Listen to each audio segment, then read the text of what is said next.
Merab got winded, Pantoja got broken, Moreno got salt and peppered, Cejudo got penetrated, and Yan must have done something to Dana in a past life.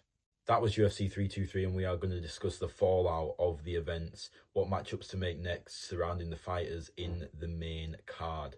Starting with the main event, Merab should retire. No, I'm just kidding. Merab still got a lot left to go, and it was a very... well, it was fucking dominant. There was nothing close about it. But they have both had one dominant decision win over each other. It's time to book the trilogy and make Petr Yan versus Merab 3 in about 5 or 6 months. Merab needs at least some time to recover from that absolute beatdown. The co-main, Joshua Van beats down, bloodies, and breaks Pantoja's arm with a brutal armbar. No, I'm just kidding. He tried to do a cartwheel and ended up breaking his elbow in the process. Or was it his shoulder? Fucking UFC doctors, man. Anyway, book the rematch as quick as possible. Hopefully Pantoja's injury isn't too serious, although it definitely is. But wait, give him time to recover. They've both been pretty active before this, so let's run that fight back. In the feature fight, Tatsuro Taira puts a bit of Asian persuasion on Brandon Moreno and breaks him inside 2 rounds.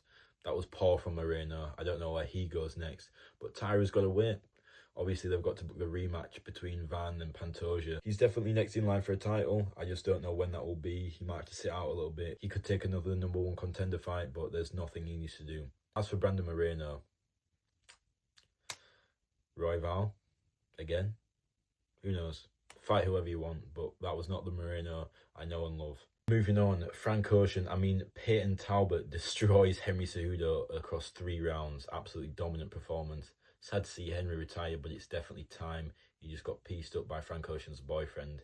It's time to let it go. As for Talbot, he's ready for a step up, but that was already a big step up. But I think Henry was ranked a bit higher than what his current skill level suggests. And so I think he still needs one more prove-it fight. And then you can really get into challenging for the top 5 ranking spots in the bantamweight division. So I say there are 2 great bantamweight fights coming in UFC 324. We've got O'Malley versus Song Yadong and Umar versus Davison Figueiredo. Now, the winners of those are going to move on to title or #1 contender bouts. So I think that the loser of either of those matchups would be a good matchup for Peyton Talbot. Whether it's a robbery draw or a robbery loss, Jan Blachowicz will never get a fair decision in the UFC. This one was quite easy call for me. I thought it was a 10-8 in the second, and Jan obviously won the first and third, so it's deserved to be a draw. However, I think Jan proved that he's obviously the better fighter, and so I don't think he should be punished for this. He's late in the day. He's probably 2 fights away from the title, but I want to re-establish himself immediately. If Jan wants to fight for a title again, he needs to put himself in immediate hard fights. I think we can do that with the Ankalaev rematch. That seems to be the most make sense fight to me. Run the rematch. Ankalaev's 2 fights away from fighting from the title again. Jan would be a good body, and I feel like he wants that fight given the draw in the first one. I think it makes sense for both guys, and they can move up the rankings after that. And as for Bogdan Guskov, power in his hands. I want to see 2 power stand-up strikers go at it. Give him Jamal Hill. Let me know who you think the fighters from UFC 323 should be fighting next.